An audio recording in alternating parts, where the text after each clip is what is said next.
byari ibiki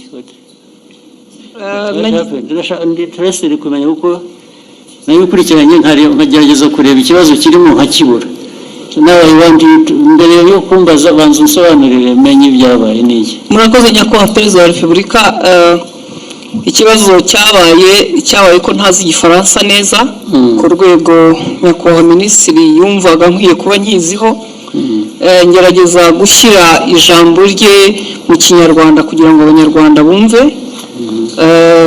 Aje kunsubiza ko ntabikoze neza hari ku cyumweru yakosora Ikinyarwanda ni ukuvuga ngo hari message yari yanditse cyangwa ubutumwa mu Gifaransa asubiza yavugaga kuri issue ya Kongo. Hari abo ibyo yasubizaga gerageza gushyira mu Kinyarwanda.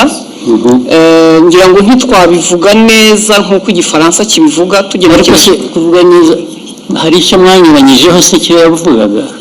Ntabwo twakimenye kugeza ubu kubera ko ndavuga isi ushobora kuba yaravugaga ikintu mukagisobanura mu buryo butandukanye n'ibyo yavuze. Ubwo ni ukuvuga ngo mwavuze ibyo atavuze, ariko harimo kuvuga ibyo yavuze wenda mu rurimi wumva rudahagije. Biratandukanye.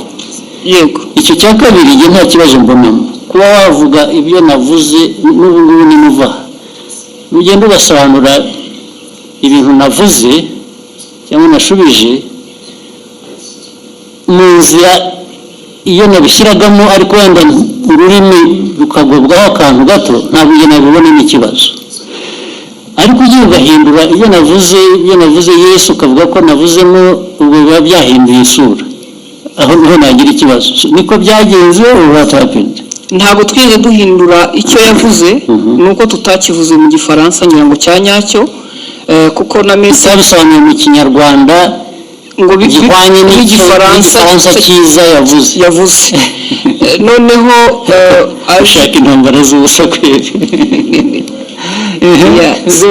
Hanyuma aza gusubiza, ndabyibuka hari ku cyumweru, ngira ngo hari nuko nari njyenyine iyo mba ndi kumwe n'undi yarangiriye inama itari igisubizo natanze, kuko naje mvuga nti ntiwigeze utubwira ikosa twakoze ngo turikosore, kuko yagaragazaga ko dukwiye gusubira kwiga Igifaransa, kandi koko sinkizi, ariko abo dukorana bamwe baba bagerageje. Ngira ngo naho habaye kutumvikana na ndisegura kuko ntari ku rwego wenda rwo gusubiza. Ariko wiseguriraga iki? Ko nashubije Minisitiri ndi umunyamakuru muri urwo buryo. N'ubu ndacyasaba imbabazi.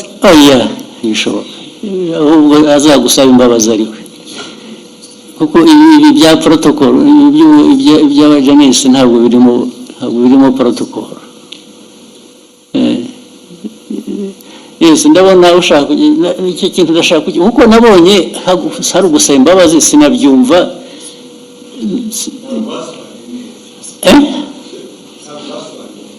Kudasobanura neza ariko nayo bifite ikindi bivuze bibiri. Neza ni ukuvuga ko ibyavugwaga mu Gifaransa si byo byavugwaga mu Kinyarwanda. Biratandukanye. Si ukuvuga ko Ikinyarwanda cyari kibi, oya, ntabwo cyasobanuraga icyo Igifaransa cyavuga. Byanyuranye bite? It was not opposite. Sinibuka neza sinibuka, ariko icyo gihe twarabibonye twese tuti niba mutazi Igifaransa nta mpamvu yo gukomeza kuvuga mu Kinyarwanda mwihimbira. Ariko ubwo namwe mwagiye mu rurimi gusa ntimwareba content. Njye ndashaka kumbwira content. Nyakubahwa unyemereye buretse content nuko cyanyuranyijeho n'iki yavuze iki ku buryo kinyuranyije n'icyo undi yari yavuze. Aho izo mvi zanjye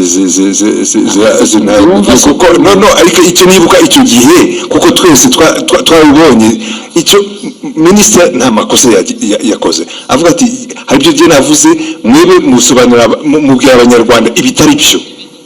Ariko ntabwo wavuga utyo gusa utavuga ibyo ari byo nawe. Muri aka kanya mu mbabane nizo urabivuga n'imbaraga ukagira ngo kuko hari substance, hari na form, hari content na form. Content ya misrepresentinze ni iyihe, ariko the form bijyanye na language bishobora kuba bitari uko bikwiye kuba bimeze cyangwa kubyumva. Ariko did it change the content? Yes. uravuga yes nakubaza ntabwo bizi ibyo nibuka ariko na minister nawe arahari of course n'ubundi iyo yumbwira nkabaza minister na mbere hose yes minister tubwire biri important kuri jye nabonye abantu bayireka ariko nta protocol mu bibi bintu nabonye hari wasubiza ngo abwiye minister nabi bisa nabi ko tubazi. Murakoze Excellency, ntabwo byari ikibazo cya protocol ntabwo byari n'ikibazo cyo gusubiza minister nabi, nta kibazo nari mbifiteho. Ikibazo ni content nari navuze bijyanye n'inama yabereye i Nairobi ya Africa Forward Summit twari twagiyemo tujye ku substance nyine. Yes, kuko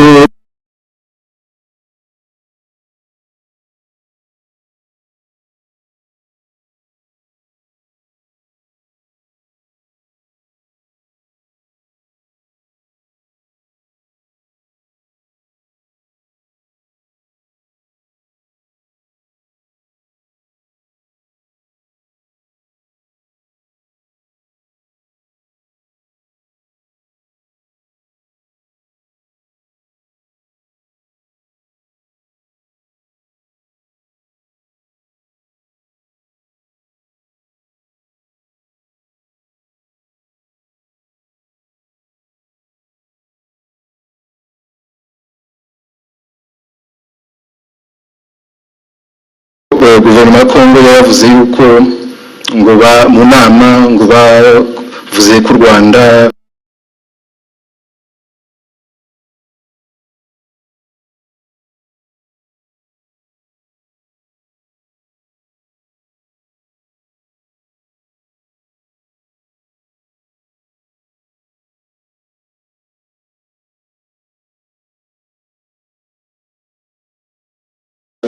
rwabateye bakabibwira bari mu nama, kandi iyo nama ntabwo perezida wa Kongo yarayirimo, yaje irangiye bazanye umukandida wo muri francophonie. So abanyekongo ibyo bavuze nibyo bitari byo, hanyuma ndabivuga muri tweet mu gifaransa babwira ko ibyo bintu mwavuze ko abanyekongo ibyo bavuze atari byo. Hanyuma rero mu kiganiro na Scovia barimo bagerageza gusemura, barabikwestioninga byose. Bande ibyo navuze barabikwestioninga yuko muri ikiganiro Scovia n'abandi banyamakuru basangiye stage muri Mama wa Gasabo. Hanyuma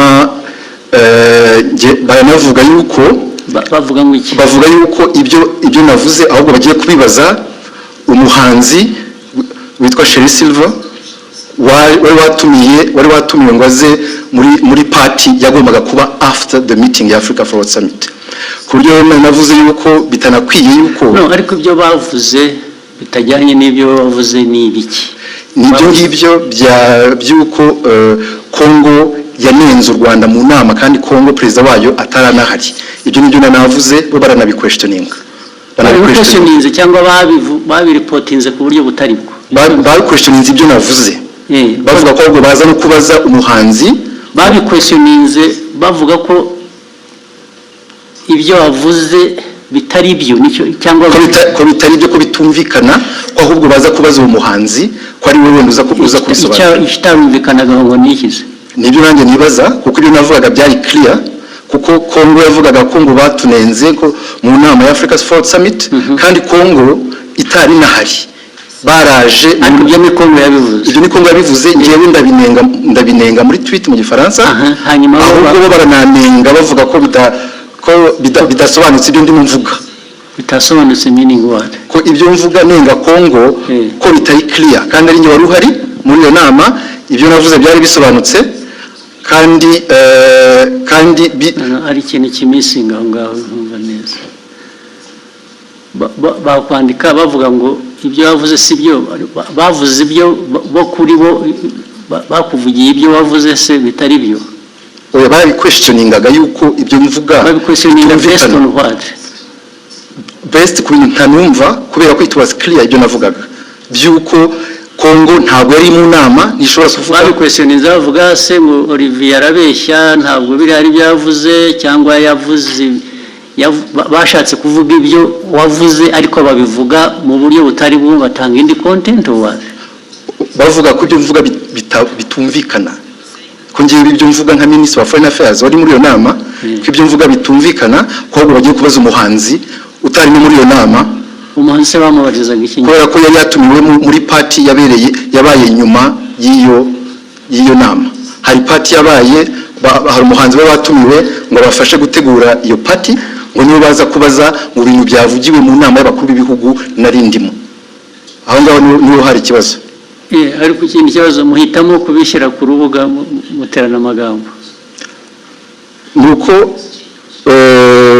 hari hashize n'iminsi mubwira ibyo batagiye basemura neza, mwandikira akambwira ko babikora, nyuma bakongera bagasubira bakabidistortinga. Ibyo byaje kuba noneho bitari interpretation. Ibyo bavuze gusa ko ibyo bavuze atari byo. Ko atari byo, ko babi questioning. It is very intriguing. What is it? Nyakubahwa, murakoze kongera ko mu mwanya. Abandi mwari kumwe icyo gihe n'ibande mbese? Ni abanyamakuru dukorana ntabwo bari hano. Twari mu kiganiro dusana amagambo magufi turebe turangize. Icyabaye, leta ya Kongo yavugaga ko bari bahari nk'uko nyakubahwa minisitiri yari yabavuguruje, nawe akavuga ko batari bahari. Noneho mu kiganiro, kuko abari talk show atavuga ngo turasoma amakuru kwa kundi twihuta, ikiganiro mwakora twagana ikiganiro, noneho tubiteramo urwenya, turavuga tuti se ko tutariyo nk'abanyamakuru, Kongo ikavuga ko ihari, u Rwanda minisitiri akavuga ko adahari, turaza kubaza uwo muhanzi twabonye we yaranahara tubwira ngo yarashinzwe protocole kuko yagaragaye yifotoza muri iyo nama na perezida w'Ubufaransa, ari nawe mwibaza ngo noneho cyabaye n'iki. Twibaza ngo n'iki, turaza kubaza uwo niba utari ku ruhande rwa Kongo ntabe na minisitiri ashobora kutubwira ko yamubonye cyangwa atamubonye, tubivuga dutyo turagenda. Nyakubahwa Perezida wa Repubulika, ngira ngo ikibazo cyaje kuba ubwo nyakubahwa minisitiri yazaga kuri Twitter akoresha imvugo igira iti Madame Scovia Mutesi, ikiganiro cyanyu kiratera urujijo mu Banyarwanda. Inyandiko yanjye yanditse mu rurimi rwumvikana. Ubutaha muzashaka umunyamakuru uvuga neza Igifaransa asemura inyandiko nk'iyi uko bikwiye mbere y'uko muyiganiraho. Nibiba ngombwa muzabaze. Ariko urumva mwese mugira ngo muzambaze. Sorry, uretse mufite ikibazo. Olivier ko avuga, ko minisitiri avuga, ni nkaho bavuze ngo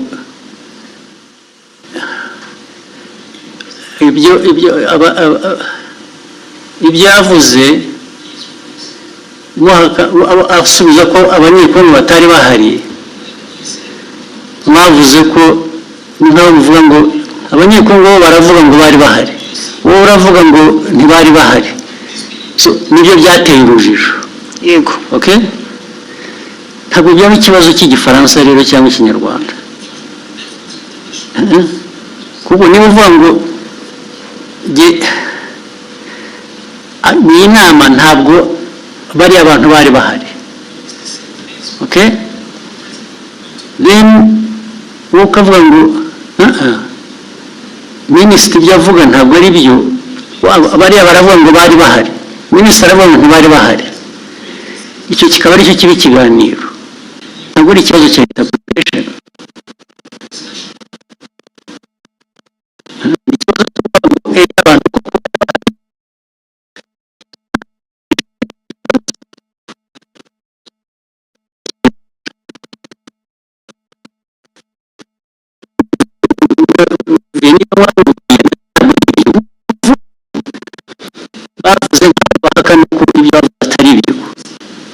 Kubera ko bavuze ko batari bahari abanyekongo kandi bamwe ntibari bahari, ariko bo baravuga ngo ariko reka tubaze abanyekongo bo barabivuga nk'abari bahari, ubanza bari bahari.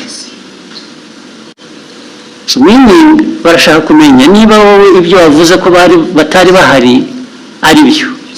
Ntabwo ari ikibazo cya interpretation ya language. Biri he aho ngaho? Ni ikibazo cyo kunyumuza kuvuga ngo minisita yatubwiye ko abanyekongo batari bahari. Reka tubaze uriya muntu wundi wari uhari akutubwira ko kuko abanyekongo batari bahari. Ntabwo ari ikibazo cy'Igifaransa cyiza cyangwa kibi. Ni ikibazo cyo guhakana icyo wavuze in whatever language you said it, sinzi niba mubyumva.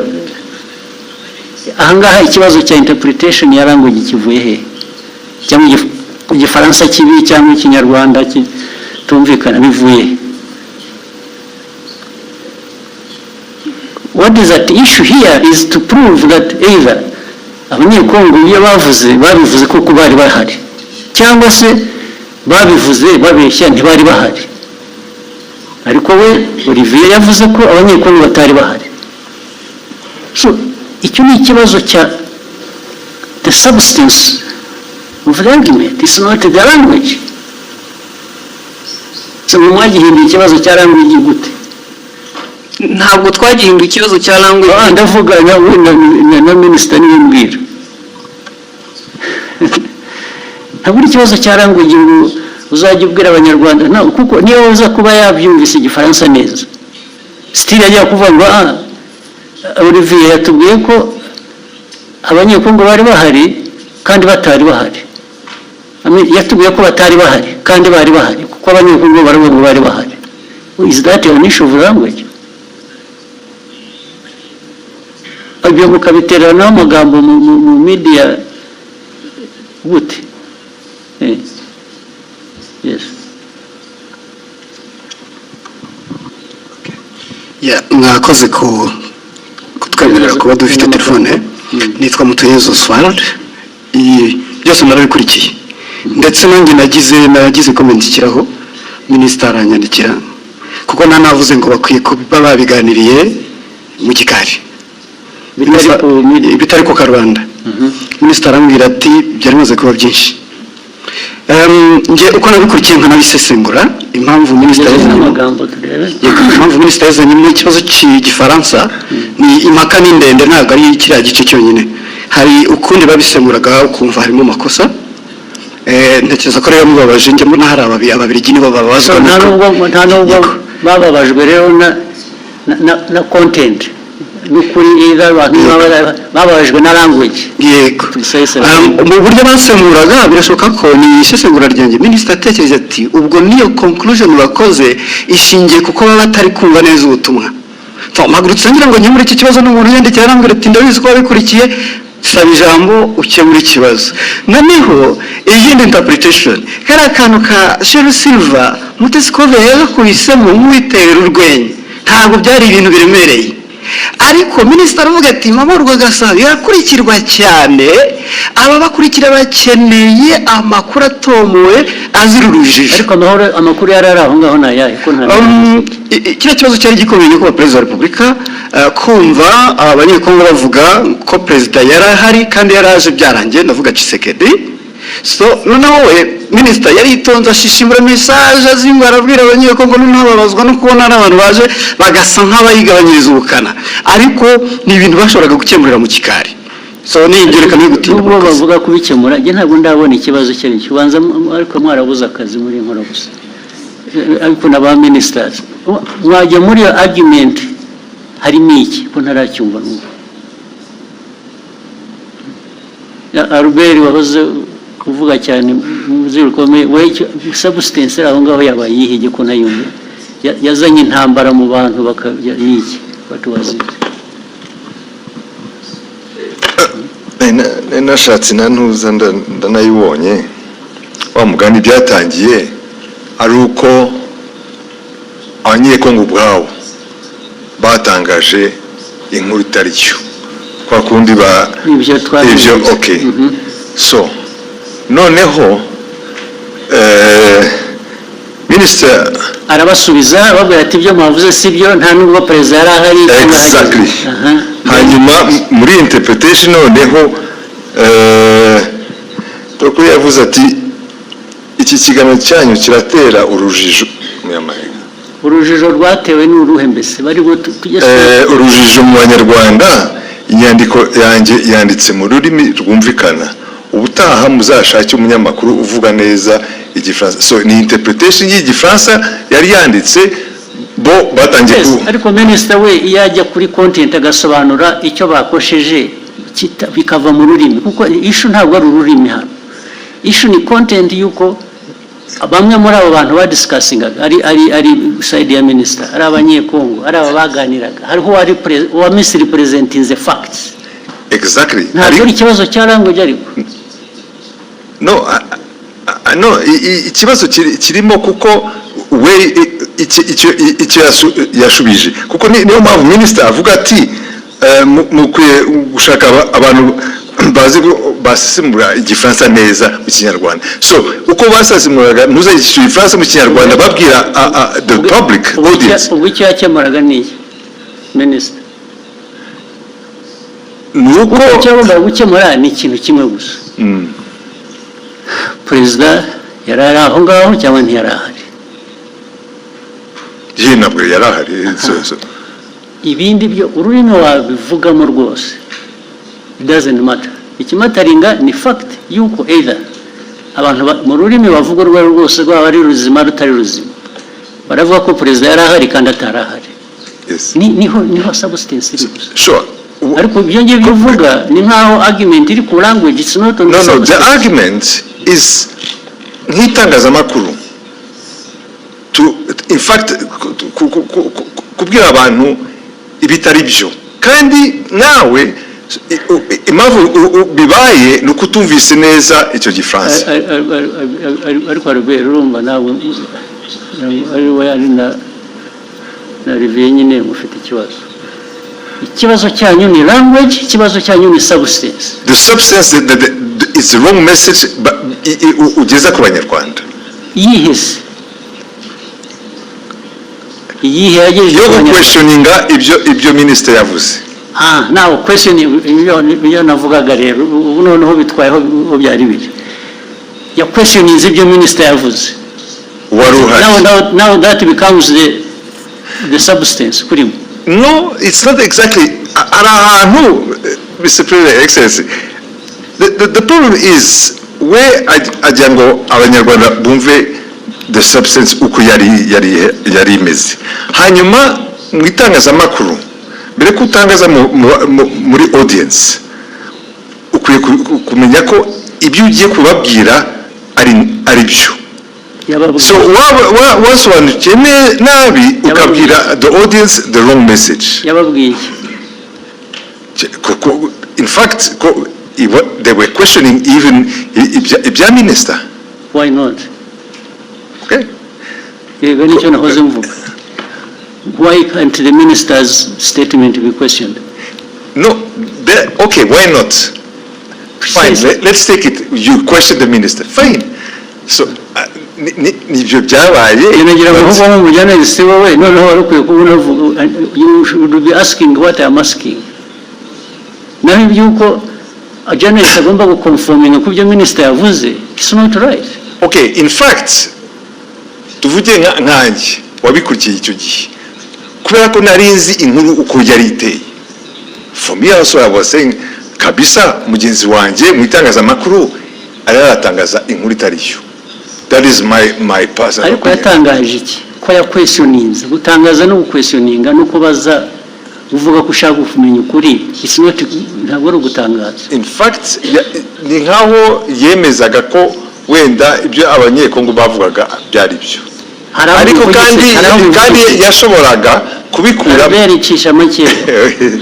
haraho ya byanditse muri iyo language, haraho ya questionings byaba mu cyongereza byaba mu gifaransa cyangwa mu kinyarwanda.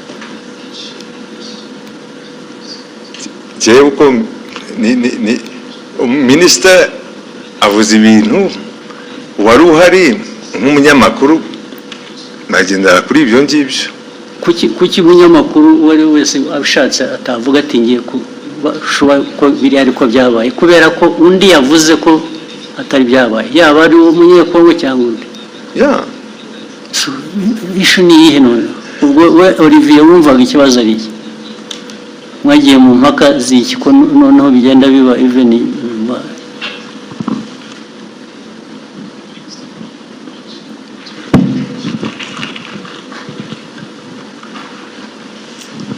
Murakoze Your Excellency.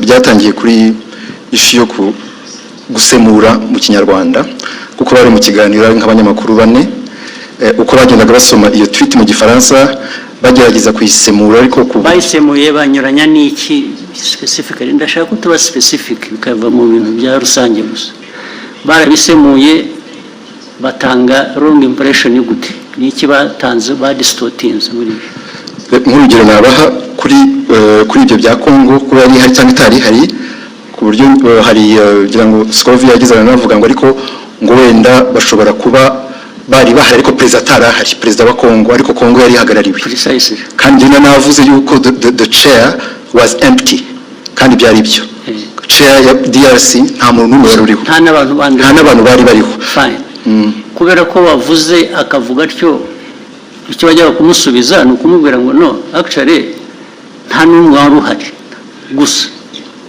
izindi ntambara zasubizanye iki nibyo nari navuze muri iyo tweet yuko the chair was empty ariko erega nta muntu owning facts cyangwa ukuri ngo iyo yavuze ntawe ugira icyo abaza wabivuze ni nabyo ariko somebody expressinze ko ashaka kumenya ko ibyo ari byo what is wrong with that ikibazo cyajyanye nuko it was even questioning a fact. It was not even my opinion. It was a fact. Questioning what? No, it was your opinion, much as it was a fact. Kuko niyo wari wabizanye.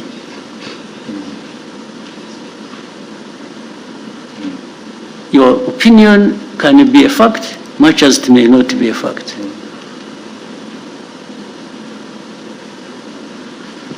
Your opinion is not always a fact. Nobody, this is why I'm telling you, nobody owns the fact. And that's why journalists, as we know it, nubwo mujya mutunenga ahubwo twebwe ntabwo numva ko iyo umuntu yavuze ikintu kubera ko ari minister byanavuzwega ko ari minister, so nobody says anything kubera ko byavuzwe na minister. How? So your exchange is flawed. It's not right.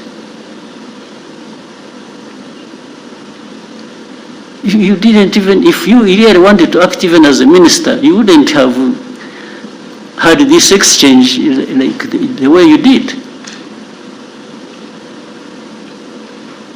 Niba kugiye kujudiringa na journalists, then there is a problem.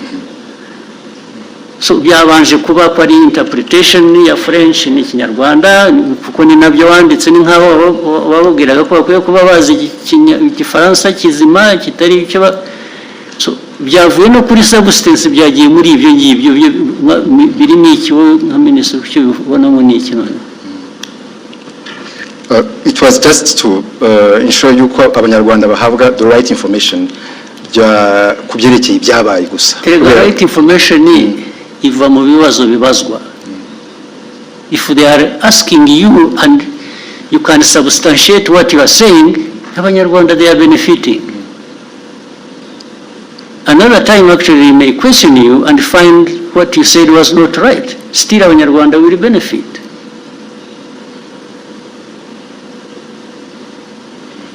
Because Olivier does not have a monopoly of facts. Do you? No, I don't, sir. Hey, so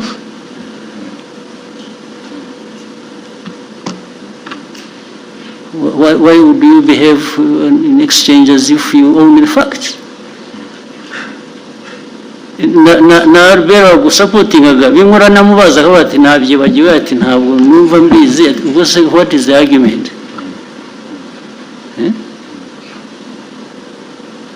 Uvaneho kajagari muzo.